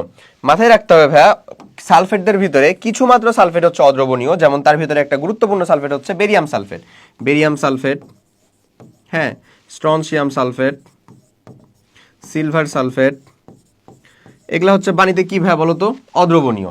এই কয়জনকে একটু দেখে রেখো, এটা পানিতে কি একেবারেই দ্রবীভূত হয় না। আচ্ছা, আইসোটোনিক দ্রবণ হলো, এটা খুব গুরুত্বপূর্ণ একটা কোশ্চেন রে, তবে অনেক আগে আসছে আসলে। আইসোটোনিক দ্রবণ মানে হচ্ছে আমরা আইসোটোন চিনি। আইসোটোন কি? যে সকল মৌলের পারমাণবিক সংখ্যা এবং ভর সংখ্যা ভিন্ন বাট নিউট্রন সংখ্যা সমান, তাদেরকে আমরা আইসোটোন বলি। আচ্ছা, অথচ আইসোটোনিকটা কি? তার মানে এরকম আইসোটোন যারা তাদের নিয়ে যৌগ গঠিত যৌগ? আসলে না। আইসোটোনিকটা হচ্ছে ভাই একই দ্রবণ, যাদের একই অভিস্রবণীয় চাপ, তাদেরকে কি বলি আমরা? আইসোটোনিক। একই অভিস্রবণীয় চাপ, তাদেরকে কি বলবো আমরা? আইসোটোনিক যৌগ।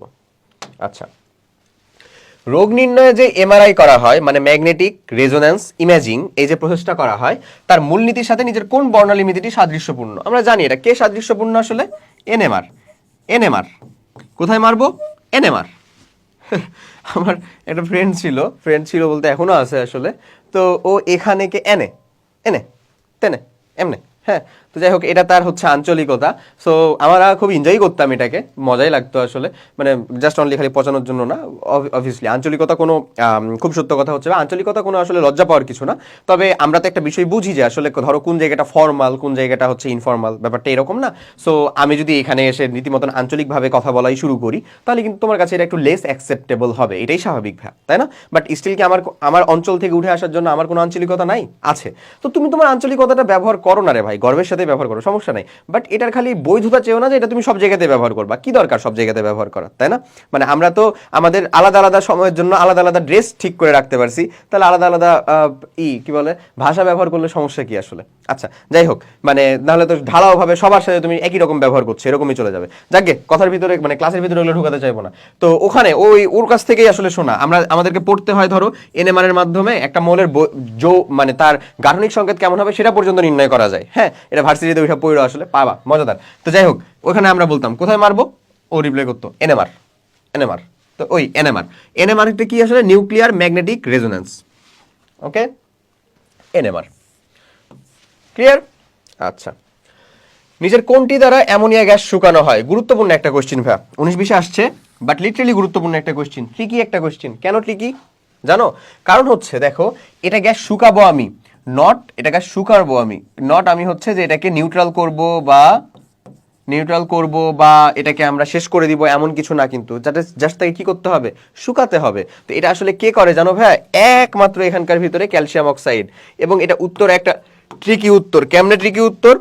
বাকি যারা তিনজন আছে, ক্যালসিয়াম ক্লোরাইড নিউট্রাল যৌগ, সালফিউরিক অ্যাসিড, P2O5 মানে ফসফরাস পেন্টা অক্সাইড, এরা যারাই আছে আসলে তারাই হচ্ছে অম্লীয় প্রকৃতির। এরা দুজন তো অম্লীয় বুঝছো, এরা তো হচ্ছে নিউট্রাল টাইপের একটা লবণ। তো এটা কি অ্যামোনিয়া গ্যাস কি নিউট্রাল নাকি লবণ, মানে সরি লবণ মানে তো নিউট্রাল নাকি হচ্ছে অম্লীয় নাকি হচ্ছে ক্ষারীয়? অবশ্যই। তাহলে ক্ষারীয় দ্বারাই যদি আমি শুষ্ক করি কেবলমাত্র, তাহলেই সেখানে কি কোনো প্রকার রাসায়নিক বিক্রিয়া সংঘটিত হবে না, আমরা আরামসে সেটাকে কি করতে পারবো? শুকনা করতে পারবো। বুঝতে পারা গেছে? তো এইখানে এটার জন্য একমাত্র মানে রিলেভেন্ট উত্তরই হচ্ছে ক্যালসিয়াম অক্সাইড, আর কিছু না। ঠিক আছে, বাদ বাকি দিয়ে যদি তুমি সালফিউরিক অ্যাসিড দাও বা ফসফরাস পেন্টা অক্সাইড দাও, তাহলে কিন্তু এখানে সে কার সাথে? এই অ্যামোনিয়ার সাথে বিক্রিয়া করবে, কজ এগুলো হচ্ছে আমাদের অম্লীয়, এ হচ্ছে কি ক্ষারীয়, সে লবণ পানি উত্তর মানে বের করে দিবে।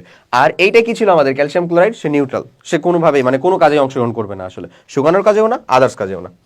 ওকে, আচ্ছা, কোন অ্যাসিডটি শিখা পরীক্ষার জন্য আমরা ব্যবহার করি? শিখা পরীক্ষা মানে কি? Flame test. তো ফ্লেম টেস্টের যে প্রসেসটা ছিল, সেই বাচ্চাকালে যখন পড়ছো বা হচ্ছে কলেজ ল্যাবে প্র্যাকটিক্যালের সময় এটা ফ্লেম টেস্ট করানো হয়।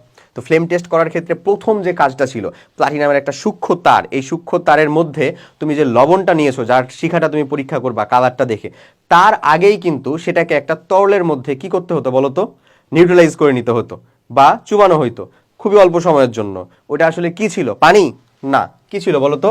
কনসেন্ট্রেটেড HCl, কনসেন্ট্রেটেড, এমনেও না, ঠিক আছে, একেবারে কনসেন্ট্রেটেড হাইড্রোক্লোরিক অ্যাসিড। সো এটাকে ব্যবহার করা হতো কারণ এটা খুব সহজে এবং খুব তীব্র একটা অ্যাসিড, এবং খুব সহজে তোমার ওইখানে মানে হচ্ছে যে তোমার ওই যে মানে সরু যে সূক্ষ্ম যে তার আছে প্ল্যাটিনাম, ওই প্ল্যাটিনাম তারের মধ্যে যদি আদার্স অন্য কোনো এলিমেন্ট যুক্ত থাকতো তাহলে সেটা এই HCl এর সাথে বিক্রিয়া করে নিউট্রাল হয়ে যেত, ওটা চলে যেত, ওটা যে এটে তুমি যখন হচ্ছে যে শুধুমাত্র একটা ধাতু নিতে তখন সেটাই থাকতো।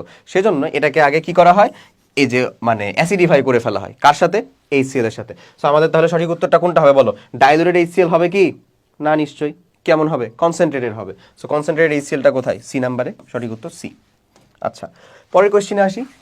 নেক্সটটা বলতেছে হাইড্রোজেন পরমাণুর বর্ণালীতে কোন সিরিজের লাইন দেখা যায় না? এই কোশ্চেনটা দুইবার রিপিটেড হয়েছে, জানি না কেন, খুবই বাচ্চা টাইপের একটা কোশ্চেন, খুব সহজ, বাট দুইবার রিপিটেড হয়েছে সিইউ এর ভিতরে, বুঝছো? সো এই জিনিসগুলো ধরতে পারাই হচ্ছে আমাদের কোশ্চেন ব্যাংক সলভ ক্লাসের মেইন উদ্দেশ্য। আচ্ছা, তো দেখো হাইড্রোজেন সিরিজের পরমাণু বর্ণালীতে কোন সিরিজের লাইন দেখা যায় না, এটা আল্লাহর ওয়াস্তে বর্ণালী জিনিসটা যে জীবনে একবার পড়ছে সেই উত্তর করতে পারবে। কেমনে পারবে? দেখো এখানে প্রথমে আসে হচ্ছে একটা থমসন সিরিজ। বাবারে, থমসন সিরিজ বলে কি কোনো সিরিজ আছে? নাই। এখানে কি প্যাশ্চেন, ব্র্যাকেট, ফুন্ড, এগুলা সবই নামে সিরিজ আছে। লাইম্যান থেকে শুরু হয়, তাই না?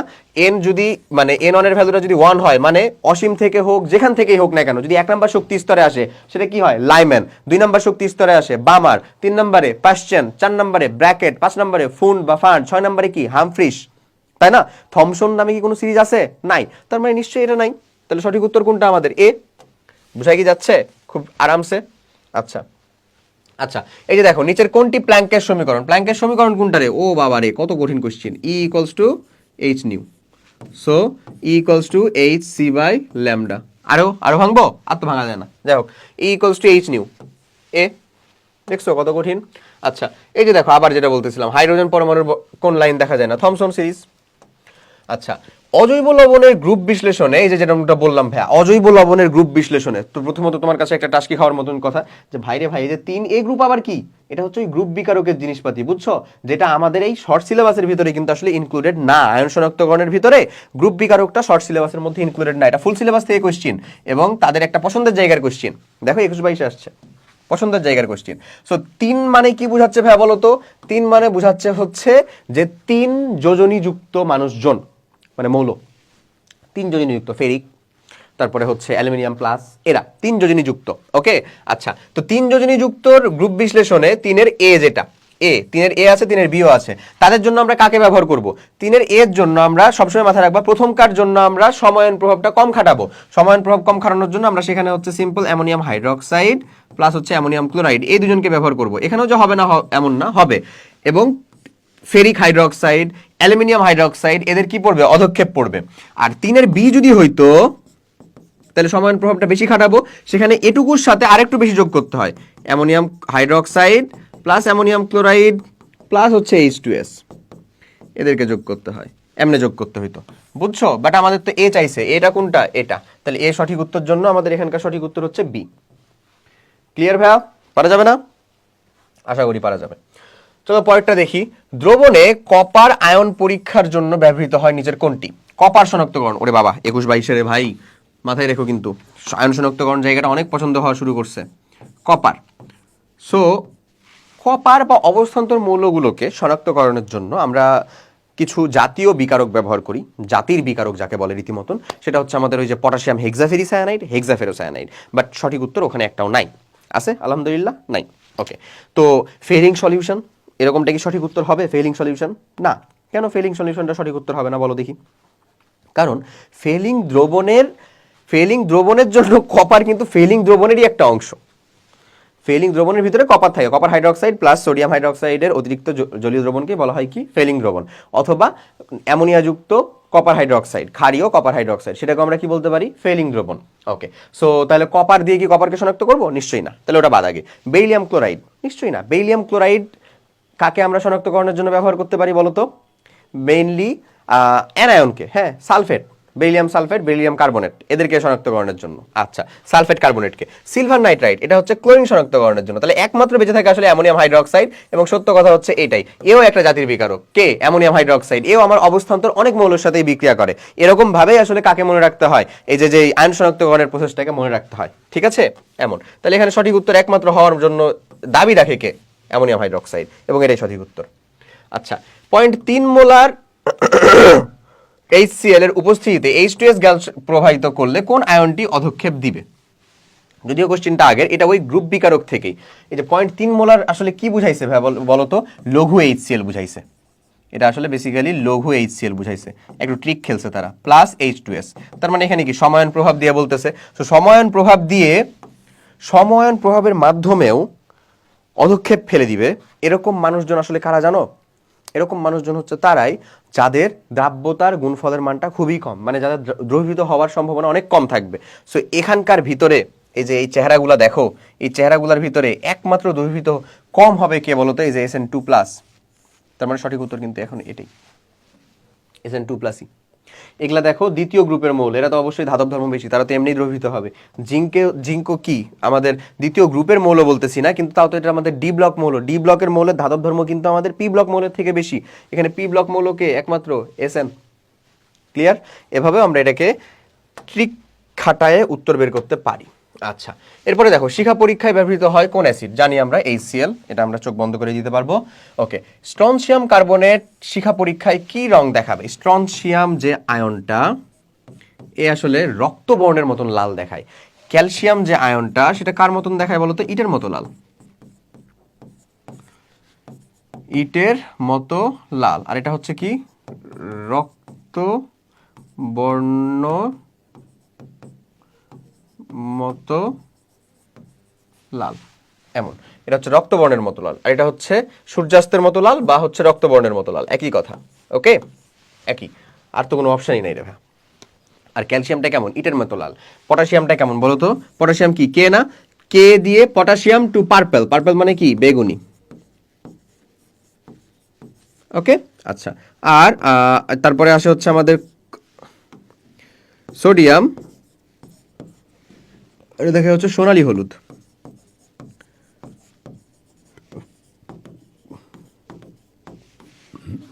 সোনালী হলুদ।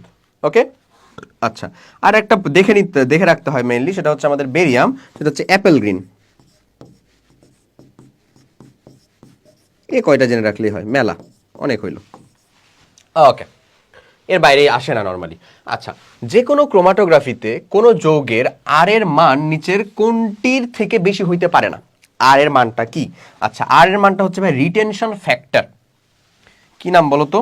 আর এটা হচ্ছে রিটেনশন ফ্যাক্টর।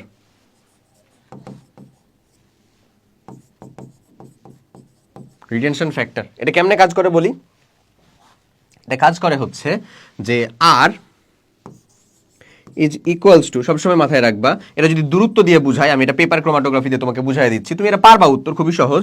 আমি দেখো এটা বলে দিচ্ছি, এটা হচ্ছে এ বাই হচ্ছে বি এমনে। সো এটা বেসিক্যালি কি? এটা হচ্ছে ভাইয়া স্যাম্পল ভ্যালু, আর বিটা হচ্ছে আমাদের আইডিয়াল ভ্যালু।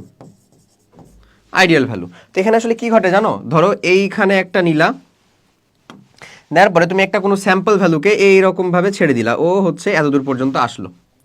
এতদূর পর্যন্ত কি হইলো? স্যাম্পলটা আসলো। তারপরে তুমি হচ্ছে এইখানে আরেকটা ড্রপলেট নিছিলা, ওই ড্রপলেটটা কতদূর পর্যন্ত আসলো বলো তো? ওই ড্রপলেটটা নামতে নামতে একেবারে ওই ড্রপলেটটা, এটা ছিল আইডিয়াল মনে করো, এটা হচ্ছে এতদূর পর্যন্ত আসলো একটা নির্দিষ্ট সময়ে, কিন্তু একই সময়ে এ এতদূর আসবে, ও এতদূর আসবে। কে আসবে? নিশ্চয়ই স্যাম্পল যেটা, সেটার ভিতরে একাধিক মিক্সচার ছিল, সে তো কম আসবে। যে আইডিয়াল, সে তো নিশ্চয়ের ভিতর দিয়ে বেশি আসবে, তাই না? সো এই যে ডিস্টেন্সটা এখান থেকে ক্রিয়েট হয়েছে, এই যে এখান থেকে যে ক্রিয়েট হয়েছে ডিস্টেন্সটা, ভাই এই ডিস্টেন্সটাই বেসিক্যালি কিসের ভ্যালু বলো তো? আর এর ভ্যালু। তাহলে এখান থেকে এই ডিস্টেন্সটুকু কত আমাদের? এ। এখান থেকে এই ডিস্টেন্সটুকু কত আমাদের? বি। সব সময়ই কি এমন হবে না যে আমাদের যেটা আইডিয়াল ভ্যালু সেটাই বড় হবে? তাহলে সবসময় তো এরকমই হবে, এমন কি কখনো সম্ভব যে উপরেরটাই বড় হবে? সম্ভব না, আসলে হয় না এখন পর্যন্ত। ওকে, সো আলটিমেটলি তাহলে এই বি এর ভ্যালু যদি সবসময় বড় হয়, তাহলে আর এর মানটা কি? একের থেকে সবসময় ছোট হবে না? আর অলওয়েজ গ্রেটার দেন কত? Sorry, less than 1। আর এর মানটা 0 থেকে আসলে বড় হয় আর 1 এর থেকে আসলে ছোট হয়, এই ভ্যালুটাই বোঝায়। তাহলে কি হবে এটা সঠিক উত্তরটা? সবসময় কার বেশি হতে পারে না, 1 এর বেশি হতে পারে না। আচ্ছা ওকে, চলো পরেরটার দিকে যাই। নেক্সট কোশ্চেনটা বলতেছে কাছাকাছি স্ফুটনাঙ্কে 2 বা ততোধিক তরলের মিশ্রণ। তরলের মিশ্রণকে যদি আমরা আলাদা করতে চাই তখন আমরা পাতন, আংশিক পাতন এগুলা নিশ্চয়ই করি। এবং যদি দেখা যায় যে যে দুইটা মানে তরলকে নিয়ে আমরা কাজ করছি বা ডিল করছি, তাদের যদি স্ফুটনাঙ্কের ভ্যালুটা আমাদের 40 ডিগ্রি সেলসিয়াস ডিফারেন্সের বেশি হয় তখন তাদেরকে পাতন দিয়ে কাজ করতে পারবো। আর যদি দেখা যায় যে 40 ডিগ্রি সেলসিয়াসের ভিতরেই অথবা 40 ডিগ্রি সেলসিয়াসের থেকে কম তাদের স্ফুটনাঙ্কের দুইজনের ভ্যালু, হ্যাঁ 40 ডিগ্রি সেলসিয়াসের পার্থক্যটা 40 ডিগ্রি সেলসিয়াসের কম, তখন তাদেরকে আমার কাজ করতে হবে কি দিয়ে আসলে বলো তো? তখন আংশিক পাতনে যেতে হবে, শুধু পাতন দিয়ে হবে না। কি করতে হবে তখন? আংশিক পাতন। তো এটা কাছাকাছি স্ফুটনাঙ্ক, তার মানে নিশ্চয়ই শুধু পাতনের কথা বলতেছে না, আংশিক পাতন। কোথায় সেটা? ফ্র্যাকশনাল পাতন কি ছিল রে? পাতন, আংশিক পাতন, দ্রাবক ডিস্টিলেশন, হ্যাঁ এরকমই কিছু একটা। ডিস্টিলেশন মানে তো বোধহয় কেলাসন। আচ্ছা যাই হোক, কোনো কিছু একটা, ওটা মনে করে নিও, ভুলে গেছি আমি এখন আপাতত। এই যে দেখো এগেন এটা কত হবে? আংশিক পাতন হবে, স্লাইডটা রিপিট হয়েছে। আচ্ছা যাই হোক, দেখো লিবিগ মেথডে নিচের কোনটি শনাক্তকরণে ব্যবহার করা হয়? মেইনলি এখানে কার্বনের পরিমাণটাকে শনাক্তকরণ করা হয়, কার্বন এবং হাইড্রোজেনের পরিমাণটাকে। কথা কি ক্লিয়ার? কার পরিমাণটাকে বলো? কার্বন এবং হাইড্রোজেন। এটা কিন্তু ঠিক করে নিও ভাই, এটা প্রবাবলি তোমাদের ওখানে ভুল দেওয়া আছে। কার্বন এবং হাইড্রোজেনের পরিমাণকে লিবিগ মেথডের মাধ্যমে, এটা কোনো একটা জৈব রসায়নের ভিতরে কার্বন এবং হাইড্রোজেন কতটুকু পরিমাণে আছে সেটা ডিটারমিন করার জন্য ব্যবহার করা হয়। কথা বোঝা গেছে? আচ্ছা চলো আমাদের দ্বিতীয় অধ্যায়ের একের ভেরি লাস্ট কোয়েশ্চেন। দেখো নিচের কোনটি প্ল্যাঙ্কের সমীকরণ? করে ফেলছি না, ইকুয়ালস টু এইচ নিউ, এটা তো প্ল্যাঙ্কের সমীকরণ, শেষ। ওকে, সো অ্যাজ আমরা বলছিলাম যে এখানে হচ্ছে আমরা আসলে আমাদের প্রথম অধ্যায়, যেহেতু আমাদের মানে কি, যেহেতু আমাদের এই চট্টগ্রাম ইউনিভার্সিটির ভর্তি পরীক্ষাটা সম্পূর্ণ সিলেবাসে হবে, তাই আমরা আমাদের প্রথম অধ্যায় কমপ্লিট করছি অলরেডি, এখানে দ্বিতীয় অধ্যায় কমপ্লিট করলাম এবং এর সাথে ম্যাথ যায় এরকম আমরা 5 নাম্বার যে অধ্যায় আছে আমাদের কর্মমুখী রসায়ন, সেটাও এখানে কমপ্লিট করে ফেলবো এই লেকচারের ভিতরে। আবার এইটারই মানে রসায়নের যখন আবার সেকেন্ড লেকচারটাতে তুমি যাবা, C2 লেকচারের ভিতরে যাবা, তখন ইনশাল্লাহ তুমি এই ফার্স্ট পেপারেরই 3 নাম্বার চ্যাপ্টার মানে মৌলের পর্যাবৃত্ত ধর্ম এবং রাসায়নিক বন্ধন এবং 4 নাম্বার চ্যাপ্টার মানে রাসায়নিক পরিবর্তন দুইটাকে পেয়ে যাবা। ঠিক আছে, তো চলো আমরা তাহলে শুরু করি হচ্ছে আমাদের কর্মমুখী রসায়ন। বুঝা গেছে না? আবার বলবো না ভাই 2 নাম্বারের পরে 5 নাম্বার কেন, হ্যাঁ এই কারণেই যেন এটা মানে ম্যাচটা হয় আর কি। ওকে চলো আমরা আল্লাহর নাম নিয়ে শুরু করি। প্রথমত ফুল সিলেবাসের যেহেতু জিনিসপাতি একটু ভালো করে পড়তে হবে, হ্যাঁ অর্থনৈতিক রসায়নে কিন্তু আরো গুরুত্বপূর্ণ জিনিসপত্র আছে, যদিও কর্মমুখীটা কম না। আসো দেখি কি বলে। টাইরোসিন হচ্ছে একটা কি? Amino acid. Amino acid. আচ্ছা নর্মালি যদি এটা এনজাইম হয় তাহলে টাইরোসিনেজ, সেলুলেজ, তারপরে হচ্ছে ডায়াস্টেজ, মল্টেজ, এরকম টাইপের এজ, এরকম টাইপের নাম হয়। মানে কি টাইরোসিন, গ্লাইসিন, অ্যানিলিন, এরকম টাইপের টাইরোসিন। এটা কি আসলে একটা অ্যামিনো অ্যাসিড। সঠিক উত্তর কোনটা বলো? Amino acid. আচ্ছা নাইট্রোজেন থেকে কোন সার প্রস্তুত করা যায়? আমার তোমার পছন্দের সার ইউরিয়া, তাই না? সরি ভাই একটু ঠান্ডা লেগে গেছে আসলে। তো দেখো এটাও কিন্তু আমাদের রিসেন্ট ইয়ারে আসা কোয়েশ্চেনই রে ভাই। নাইট্রোজেন থেকে কোন সারটা প্রস্তুত করা যায়? ইউরিয়া। সেটা আসলে কি ছিল? এই যে H2N2CO, নিশ্চয়ই আমরা জানি, খুবই গুরুত্বপূর্ণ না? অবভিয়াসলি গুরুত্বপূর্ণ। দেখো ইউরিয়া সার আমরা প্রস্তুত করি হচ্ছে কোত্থেকে?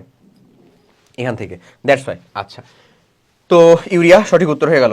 টিএসপিটা কি? Triple super phosphate. Triple super ফসফেটে বোঝা যাচ্ছে যে ফসফেট আছে মেইনলি। তারপরে এছাড়াও অ্যামোনিয়াম সালফেট আছে, এই সারও প্রস্তুত করা হয় নাইট্রোজেন থেকে। অ্যামোনিয়াম সালফেট নাইট্রোজেনের উপস্থিত থাকা লাগবে এবং এগুলা কিন্তু আসলে মাটির পিএইচটা কমাতে ব্যবহৃত হয়। মাটির পিএইচটা কি করে তারা? কমায়, মানে অম্লীয় করে আসলে, অম্লীয় করে। এরই একটা চাচাতো ভাই আছে, কাকে কে বলো তো? এই যে নিশ্চয়ই বুঝছো, ক্যালসিয়াম সালফেট ইন্টু 2 অণু পানি। কে এটা ভাই বলো তো? এই সারের নাম কি? খুবই ব্যবহৃত হয়, বিশেষ করে আমরা যারা রুরাল ফ্যামিলি থেকে উঠে আসছি তারা বোধহয় ভালো মতন বুঝতে পারবো। এটা কি? এটা হচ্ছে ক্যালসিয়াম সালফেট জিপসাম। অহরহ ব্যবহৃত হয়। ওকে চলো পরেরটা দেখি। ফরমালিন নিচের কোনটি জলীয় দ্রবণ? ফরমালিন HCHO, এই জিনিসটাই যে খালি কত মানুষ যে উল্টায় পাল্টায় পেঁচায় দেয় রে। 60%,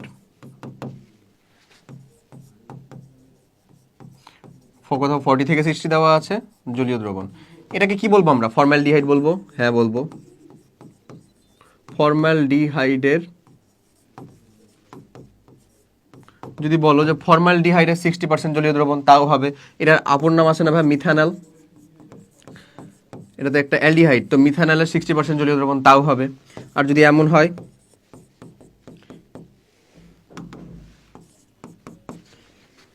এর 6 to 10% জলীয় দ্রবণ, aqueous solution, 6 to 10% aqueous solution, এটাকে কি বলবো আমরা বলো তো ভাইয়া? ভিনেগার।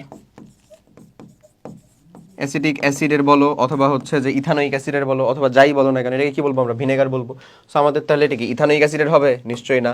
মিথানলের? হ্যাঁ। বা ফর্মালডিহাইডের? তাও হবে, কোনো সমস্যা নাই। ওকে, নিম্নের কোনটি মিশ্রণ নয়? কোনটা মিশ্রণ না? আচ্ছা, সমুদ্রের পানি অবশ্যই সেটা মিশ্রণ। মিশ্রণ আর দ্রবণের ভিতরে কিন্তু একটা পার্থক্য আছে। দ্রবণ হচ্ছে যে টোটালটা, মানে দ্রবণ যতদূর পর্যন্ত থাকবে সর্বস্তরে সমানভাবে দ্রবটা বিস্তারিত যদি থাকে তাহলে সেটাকে আমরা দ্রবণ বলি, হ্যাঁ। আর মিশ্রণ হচ্ছে সমানভাবে ডিসপার্সড থাকবে না, এমন। তো মিশ্রণ কাদামাটি, বায়ু সবগুলাই মিশ্রণ। মিশ্রণ না ভাই, প্রত্যেকটা তো মিশ্রণ। বায়ুতে কি সব জায়গাতে সমান সংখ্যক সবকিছু আছে? ঘনত্ব কি সমান? নিশ্চয়ই না। দ্যাটস ওয়াই প্রত্যেকটাই মিশ্রণ। কিন্তু এই যে একটা চাচাতো ভাই, এ রীতিমতন কোনো মিশ্রণই না। এ আসলে কি বলতো? এ রীতিমতন একটা নিজে সেপারেট যৌগ। প্রোপেন 1 2 3 ট্রাইঅল গ্লিসারল, এটা রীতিমতন ভাই। প্রোপেন, প্রোপেন মানে কত ভালো তো? 3 কার্বন যুক্ত না?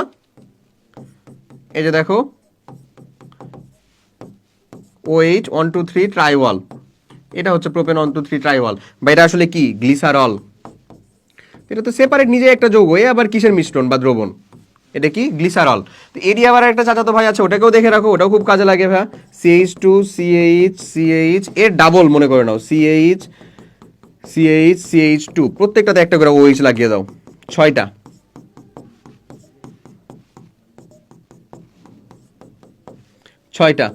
এ কি জানো ভাইয়া? এ হচ্ছে সরবিটল। কি নামের? সরবিটল। Sorbitol, sorbitol. আচ্ছা, সো সরবিটল মানে আসলে এর কাজটা কি? এর কাজ হচ্ছে ময়শ্চারাইজার হিসেবে কাজ করে। সে ময়শ্চারাইজিং পাওয়ার থাকে এর, হ্যাঁ। এটা কিন্তু যে কোনো ময়শ্চারাইজারের ভিতরে থাকবেই সরবিটল। ওকে, চলো পরের কোশ্চেনের দিকে যাই। দুধ হচ্ছে একটা কি? ইমালশন। ইমালশন, ইমালশন মানে কি আসলে? ইমালশন মানে হচ্ছে যদি একটা ফেজের মধ্যে, মানে একটা বিস্তর মাধ্যমের মধ্যে কোনো একটা বিস্তর কণা বা অন্য আরেকটা মানে কোনো দ্রব্য বিস্তরিত থাকে, এবং এই ইমালশনের ক্ষেত্রে যে কণার আকার, সে কণার আকারটা আসলে 10 থেকে 10,000 অ্যাংস্ট্রম, 10 থেকে 1000 অ্যাংস্ট্রমের ভিতরে হয়। এই যে নির্দিষ্ট একটা আকার কণার থাকে, সেটাকেই বলি হচ্ছে আমরা বেসিক্যালি ইমালশন। এবং ইমালশনটা স্থির থাকে কোনো একজনের কারণে, তাকে বলি আমরা ইমালসিফায়ার। এটা কিন্তু কোনো দ্রবণ না, এটা সেপারেট আরেকটা ডিফারেন্ট জিনিস। কি সেটা? ইমালশন। ওকে, আচ্ছা। সো এই ইমালশনের কথা যেন বলতেছিলাম, দুধ হচ্ছে বেসিক্যালি, দুধ হচ্ছে ভাইয়া পানিতে চর্বির ইমালশন। পানিতে চর্বির বা ফ্যাটের ইমালশন। ওকে, আর যদি আমি উল্টাই, দুধ থেকে আমরা কি পাই? পনির বা মাখন পাই না? মাখন, মাখন মেনলি কি জানো ভাই? এটারই উল্টা, লিটারেলি এটারই উল্টা। উল্টা মানে কি? চর্বি বা ফ্যাটে, চর্বিতে, চর্বিতে পানির ইমালশন। এই ইনফরমেশনগুলো একটু নিয়ে রেখো, হ্যাঁ, তাহলে খুব উপকার হবে। ঠিক আছে, আচ্ছা, তাহলে দুধ বেসিক্যালি কি? একটা ইমালশন। ওকে, ভিনেগার সম্পর্কে নিচের কোন তথ্যটি সত্য নয়? চলো দেখে ফেলি। ইথানোয়িক অ্যাসিডের 6 থেকে 10% জলীয় দ্রবণী ভিনেগার, সঠিক। কোনটা নয় এটা বের করতে হবে। আচ্ছা, খাবার ও দেহের পিএইচ এর সমতা বজায় রাখে, সঠিক। খাবারের ব্যাকটেরিয়া ধ্বংসের জন্য যথেষ্ট, হ্যাঁ সঠিক। এটা তো প্রিজারভেটিভ হিসেবে কাজ করে আমরা জানি। খাদ্য প্রক্রিয়াজাতকরণের জন্য বাষ্পায়িত হয় না। এই কি বললো? বাষ্পায়িত হয় না কেন? বাষ্পায়িত তো হয়। খাদ্য প্রক্রিয়াজাতকরণে বাষ্পায়িত হয়, প্রক্রিয়াজাতকরণের জন্য বাষ্পায়িত হয়, বাষ্পায়িত না তো ব্যবহৃত। খাদ্য প্রক্রিয়াজাতকরণের জন্য ব্যবহৃত হয় না, এটা ছিল কথাটা। হ্যাঁ, তো বলো তো ব্যবহৃত হয় না? অবশ্যই তো ব্যবহৃত হয়, তার মানে এটাই তো সত্য নয়। তাহলে সঠিক উত্তর আমরা কিন্তু পেয়ে গেছি ডিতে আমরা সঠিক উত্তর অলরেডি খুঁজে পেয়ে গেছি। ওকে, আর কৃত্রিম বা রাসায়নিক ফুড প্রিজারভেটিভ, হ্যাঁ ফুড প্রিজারভেটিভ, বাস শেষ, বোঝা গেছে। সো এই কিন্তু ছিল হচ্ছে তোমার টোটাল ল্যাবরেটরি নিরাপদ ব্যবহার, গুণগত রসায়ন, কর্মমুখী রসায়নের ইনডেপথ আলোচনা চট্টগ্রাম ইউনিভার্সিটি কমিউনিটির জন্য। ঠিক আছে, সো যাই হোক, পুরো ক্লাসটা যদি সম্পূর্ণ দেখে থাকো, হোপসো উপকার পেয়েছো, এবং ইনশাল্লাহ সেই অনুযায়ী যদি আমল করতে পারো ভাইয়া, তাহলে ওই যে বললাম আমাদের এই শাটল তোমাকে চট্টগ্রাম ইউনিভার্সিটিতে পৌঁছানোর দায়িত্ব সম্পূর্ণ রূপে নিতে পারবে ইনশাল্লাহ। ঠিক আছে, তো সবাই অনেক ভালো থাকো, সুস্থ থাকো, এবং কোশ্চেন অ্যানালাইসিস করে পড়তে থাকো, এতটুকুই বলবো। তুমি আমার এই ক্লাস দেখতেছো, এটা ডেমো আকারে আছে, তুমি এখানে এনরোল করো না করো, আমি চাই তুমি অবশ্যই করো। হ্যাঁ, তুমি এনরোল করলেই আমার হচ্ছে লাভ হবে। বাট যাই হোক, তুমি তোমার পাবলিক ইউনিভার্সিটিতে সিটটা নিশ্চিত করার জন্য অবশ্যই যে কাজটা করবা, কোশ্চেন অ্যানালাইসিসটাকে ছেড়ো না। কোশ্চেন অ্যানালাইসিসটার দায়িত্ব যদি আমাদেরকে দিয়ে দাও, তাহলে আমি তোমাদেরকে এই ক্লাসটা অফার করতেছি। যদি তুমি নিজেই দায়িত্ব নিয়ে পড়তে পারো, very good, you are very welcome. তখনও তুমি তোমার সাথে আমার এরকমই একটা রিলেশন বজায় থাকবে। সবাই ভালো থাকো, সুস্থ থাকো, সুস্থ থেকে পড়াশোনা করতে থাকো, পরিশ্রম করতে থাকো, ইনশাল্লাহ দেখা হবে বিজয়। আল্লাহ হাফেজ, আসসালামু আলাইকুম।